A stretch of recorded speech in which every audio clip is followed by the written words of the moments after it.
জলপাই বাজারে শেষ হয়ে যাচ্ছে কিন্তু এখনও আমি আচার তৈরি করি নি, এটা কেমন কথা? হ্যালো বন্ধুরা, আসসালামু আলাইকুম। আশা করি আপনারা সবাই ভালো আছেন। আপনাদের তো আমি ভালো আছি। বরাবরের মতো আবারও চলে আসলাম আচারের ভিডিও নিয়ে। আমি চেষ্টা করি আমের সিজনে আমের আচার, বড়ার সিজনে বড়ার আচার, যেটার যখন সিজন পড়ে সেটা দিয়েই আচার তৈরি করার চেষ্টা করি, আপনাদের মাঝে ভিডিও নিয়ে আসি। তার ওই ব্যতিক্রম নয়, আজকে আমি হাজির হয়েছি আপনাদের মাঝে জলপাইয়ের আচার নিয়ে। আশা করি ভিডিওটার সাথে থাকবেন, সম্পূর্ণ ভিডিওটা দেখবেন। আচারটা তৈরি কেমন হচ্ছে অবশ্যই কমেন্ট করে আপনার সুন্দর একটি মতামত জানিয়ে দেবেন।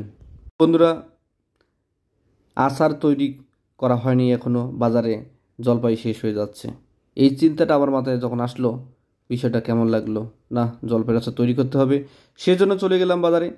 বাজার থেকে সুন্দর দেখে জলপাই কিনে নিয়ে আসলাম।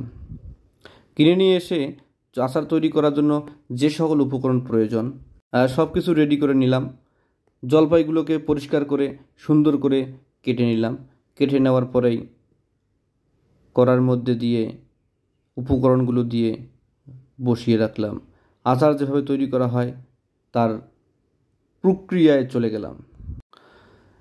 এভাবে কড়ার মধ্যে দিয়ে ধীরে ধীরে নাড়তেছিলাম, আর ওপাশে জাল হইতেছিল।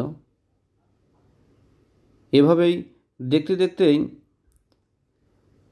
এক সময় আমার আচারটা তৈরি হয়ে যাবে। শুধু ভিডিওটার সঙ্গে থাকুন।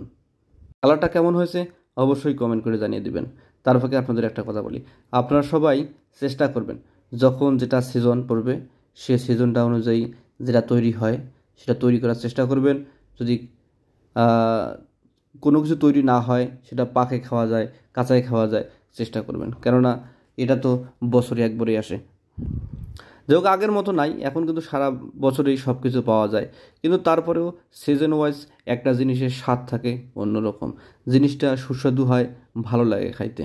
যেমন শাকের সময়, যেমন শীতকাল আসছে যে বিভিন্ন ধরনের শাক পাওয়া যায়, এই এই মজাটা কিন্তু অন্য সময় আর পাওয়া যাবে না। দেখতে দেখতেই আপনারা দেখতে পাচ্ছেন আমার আচারের কালারটা একটু কি সুন্দর হয়ে আসতেছে। আচারের মধ্যে আমরা খাঁটি সরিষার তেল ব্যবহার করেছি, সেজন্য সুগন্ধিটাও অন্যরকম লাগতেছে, বেশ ভালো লাগতেছে। আপনাদের কাছে থাকলে আপনারা বুঝতে পারতেন।